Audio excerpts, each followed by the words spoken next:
Hello साथियों, नमस्कार। कैसे हैं आप सभी। एक बार फिर से स्वागत है आपका हमारे यूट्यूब चैनल पे। सबसे पहले तो आशा करते हैं आप सभी जो हैं स्वस्थ होंगे, अच्छे होंगे। यहाँ पे हम बात करने वाले हैं एक बार फिर से government Doon medical college Dehradun में जो 356 पदों पे जो भर्ती हो रही है। 356 पदों पे जो है देहरादून में जो है देहरादून ज़िले में जो है जो सरकारी मेडिकल कॉलेज है, दून मेडिकल कॉलेज है, दून मेडिकल हॉस्पिटल्स है, इसमें जो भर्ती हो रही है उसमें आपको कैसे आवेदन करना है, किस तरीके से आवेदन करना है, ये सारा इस वीडियो में हम आपको बताएंगे। इससे पहले भी इस पे हमने एक वीडियो ऑलरेडी इस पर अपलोड करी है, तो काफ़ी सारे कमेंट्स आ रहे हैं, तो उन कमेंट्स को देखते हुए ये वीडियो मैं आप लोगों के लिए यहाँ पे बना रहा हूँ। ठीक है, तो सीधे पहले तो यहाँ पे कौन कौन से पदों पे भर्ती निकली हुई थी एक बार फिर से मैं आपको बता देता हूँ। देख लेते हैं इसका जो हमने एडवर्टाइजमेंट देखा था इसका। तो दून अस्पताल में 356 कर्मचारियों की भर्ती शुरू। ठीक है, देखो दून मेडिकल कॉलेज अस्पताल में 356 कर्मचारियों की भर्ती शुरू हो गई है। कॉलेज की डिमांड पे निजी एजेंसी जो है RK एसोसिएट की तरफ से इंटरव्यू यहाँ पे शुरू कर दिए गए हैं और एजेंसी जल्दी से जल्दी यहाँ पे कर्मचारी कॉलेज भेजना शुरू कर देंगे। ठीक है, तो युवाओं की मदद को कॉलेज स्तर पर भी कर्मचारी धर्मपाल सिंह को यहाँ पे जिम्मेदारी देकर समन्वय के लिए कहा गया है और कॉलेज में भी एजेंसी का एक काउंटर खोलने को कहा गया है। तो ये दून अस्पताल में लंबे समय से जो कर्मचारी की कमी थी इससे दूर हो जाएगी। सबसे ज़्यादा दिक्कत यहाँ पे वार्ड बॉय को लेकर थी और उनकी कमी से इमरजेंसी वार्ड्स, OT, ICU में जो मरीज हैं और तीमरदार है उनको जो मुसीबतें उठानी पड़ रही थी वो कम हो जाएगी। अगर हम यहाँ पे पदों की बात कर लेते हैं तो देखो यहाँ पे वार्ड बॉय या आया के 150 पद हैं, ऑफिस चपरासी के 100 पद हैं, लैब अटेंडेंट के 25 पद हैं, टाटा एंट्री ऑपरेटर के 15 पद हैं, ड्राइवर के 10 पद हैं, लिफ्ट ऑपरेटर के 10, इलेक्ट्रीशियन के 10 पद हैं, प्लम्बर के एवं पंप ऑपरेटर के 8 पद हैं, जनरेटर ऑपरेटर के 8 पद हैं, इलेक्ट्रिकल हेल्पर के 10 पद हैं, बायोमेडिकल इंजीनियर के 2 पद हैं और माली के 4 पद हैं। ठीक है, तो 356 कुल पद हैं। ये पहले भी मैंने इस पर आपको वीडियो बनाई है। अब देखो क्वालिफिकेशन क्या है इन सभी पदों के लिए, सैलरी कितने रहने वाली। सबसे पहले तो ये देखिए कि इसका कहीं भी आपको डिटेल एडवर्टाइजमेंट कहीं पे भी अवेलेबल नहीं है। ठीक है, इसका जो विस्तृत विज्ञापन होता है, विस्तृत विज्ञापन का मतलब जिसमें कि आपका दिया रहता है कि भाई सैलरी कितनी है, वेतन कितना है, क्वालिफिकेशन क्या है, एक्सपीरियंस क्या है। ठीक है, ये सारा आपको कहीं पे भी नहीं मिलेगा, ना तो दून मेडिकल कॉलेज की वेबसाइट पे मिलेगा, ना आपको किसी गवर्नमेंट जो है जो जुड़े हेल्थ सेक्टर से जुड़े उसकी वेबसाइट पे आपको कहीं पे भी मिलेगा, ना ही इसका कहीं पे आपको ऑफलाइन जो है विस्तृत विज्ञापन देखने को मिलेगा।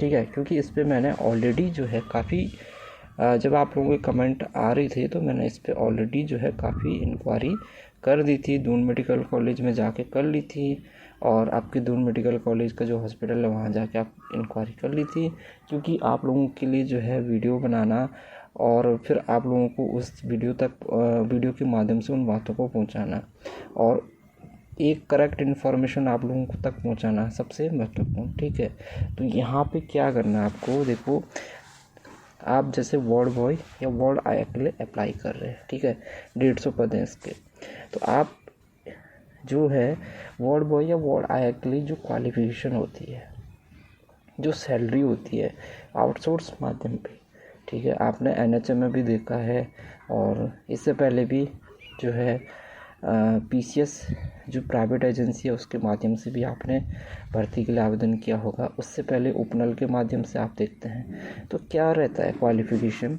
वार्ड बॉय या वार्ड आया के लिए 10वीं पास रहता है। ठीक है, 10वीं पास रहता है और जो सैलरी रहती है वो वार्ड बॉय की कितनी रहती है, 7,000 से 10,000 के बीच में रहती है। ठीक है, वार्ड बॉय की जो सैलरी होती है 7,000 से 10,000 के बीच में रहती है। 10वीं पास जो है इसके लिए अभ्यर्थी होना चाहिए। तो अगर आपके पास में ये क्वालिफिकेशन है, आप ये सैलरी अगर आप डिजर्व कर रहे हैं, आप इतनी सैलरी में काम कर सकते हैं, तो आप इसमें ऑफकोर्स जो है आवेदन कर सकते हैं। ऑफिस जो चपरासी है, ठीक है, इसके 100 पद हैं। तो ऑफिस चपरासी के लिए जो क्वालिफ़िकेशन होगी 8वीं पास होगी या 10वीं पास होगी। ठीक है,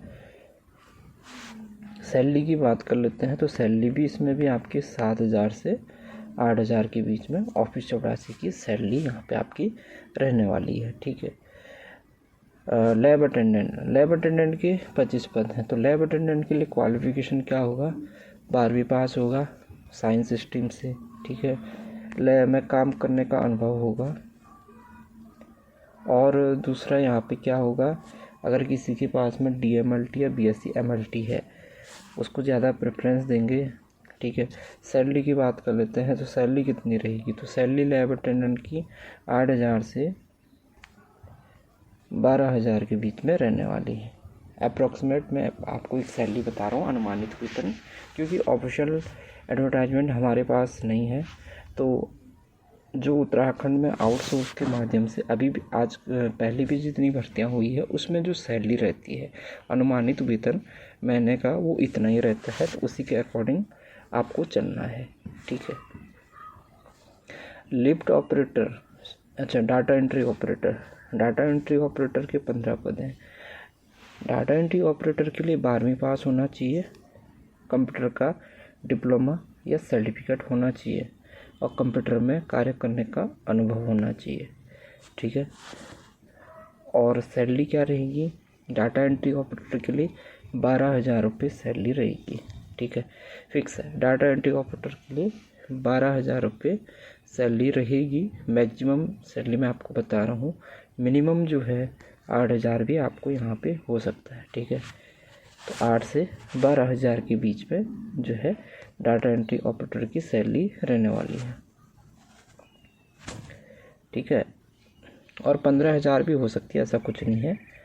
इससे पहले जो दून मेडिकल कॉलेज में जो आउटसोर्स एजेंसी है, प्राइवेट एजेंसी, उसके माध्यम से जो डाटा एंट्री ऑपरेटर रखेंगे उनको 15,000 सैलरी यहाँ पे या 12 से 15,000 सैलरी दी जा रही है। तो ये अप्रोक्सीमेट सैलरी है। ठीक है, और उसके बाद आपकी जो ड्राइवर की जो है 10 पद हैं। तो ड्राइवर के लिए आपको पता ही है 8वीं या 10वीं पास, और आपके पास में जो भारी वाहन चलाने का लाइसेंस होना चाहिए। ठीक है, और वो लाइसेंस आपका क्या होता है, 5 साल का उसमें आपके पास में होना चाहिए कि 5 साल आपके लाइसेंस को होने चाहिए। ठीक है, तो 5 साल आपको लाइसेंस, जो भारी लाइसेंस होता है उसको आपके पास में चलाने का 5 साल का आपके पास में लाइसेंस की वैधता होनी चाहिए। यानी कि आपको अभी तक 5 साल हो चुके हों जब आपका भारी वाहन चलाने को लाइसेंस जो है इश्यू कराया गया हो। उसके बाद जो lift operator, electricians, plumber, pump operator, generator operator और इलेक्ट्रिकल हेल्पर, ठीक है, इन सभी के लिए 10वीं पास प्लस ITI संबंधित ट्रेड से।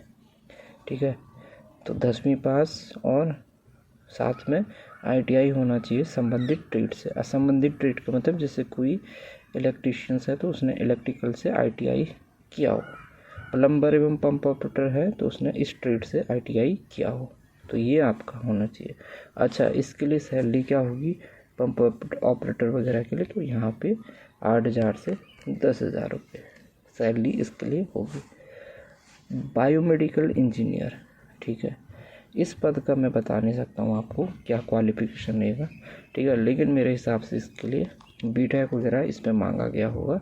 ठीक है, और साथ में इसमें जो सैलरी होगी, सैलरी इसमें इस पद में मुझे लगता है कि सैलरी 15,000 से 20,000 होगी। ठीक है, तो इस पद का मैं आपको बता नहीं सकता हूँ कितनी सैलरी और क्या क्वालिफिकेशन नहीं होगी, बट ये है कि 12 से ऊपर आपकी जो है इसमें क्वालिफिकेशन तो मांगी गई होगी। माली के 4 पद हैं, तो इसमें माली में जो है आपकी जो माली के लिए जो क्वालिफिकेशन होता है वो 8वीं या 10वीं पास रहता है। और जो सैलरी की बात कर लेते हैं माली के लिए, तो वहीं आपकी 7,000 से 8,000 के बीच में सैलरी माली की रहती है। तो ये सारे पद थे। अब इसमें आपको आवेदन कैसे करना है,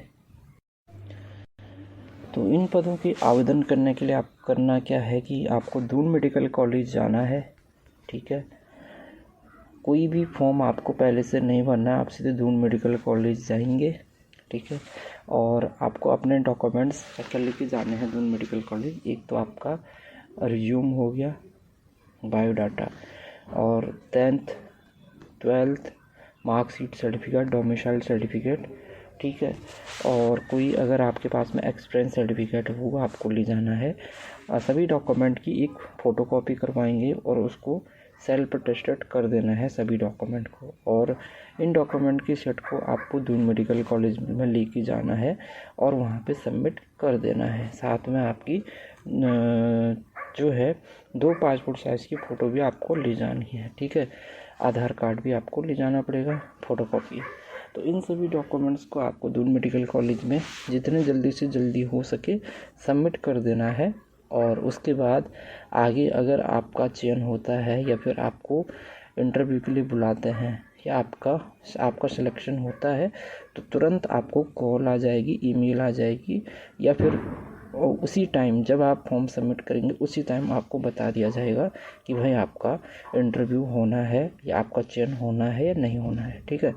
तो इसमें आपको सीधे दून मेडिकल कॉलेज आपको यहाँ पे जाना होगा, ठीक है। और अगर कोई जो प्राइवेट एजेंसी है आर्को एसोसिएट, अगर कोई आरके एसोसिएट का जो ऑफिस है वहाँ पे डायरेक्ट वहाँ पे चले जाता है तो और भी जो है बेटर है कि आप डायरेक्ट इस एजेंसी की ऑफिस में जाके डॉक्यूमेंट सबमिट कर देते हैं, ठीक है। और अगर कोई डॉक्यूमेंट्स यहाँ पे सबमिट नहीं कर पाता है तो आपको दून मेडिकल कॉलेज आपको जाना होगा।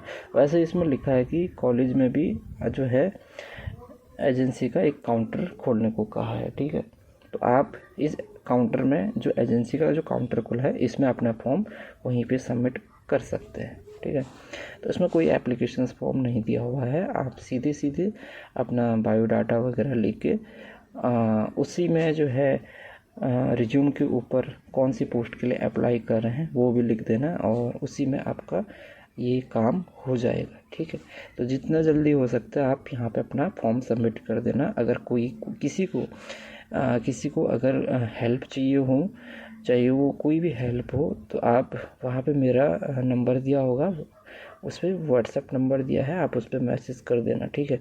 अगर आपको जैसे इन्फॉर्मेशन लेनी हो कि भाई कि मुझे फॉर्म सबमिट कराना है, तो आपको लोकेशन पता करनी हो या जाना हो तो आप वहाँ पे मुझे व्हाट्सएप पे मैसेज कर देना। तो नंबर मैं यहाँ पे दे रहा हूँ ताकि आप लोग अगर फॉर्म सबमिट करने जाएँ या कोई भी प्रॉब्लम हो तो आप मुझे तुरंत वहाँ पे बता सकें।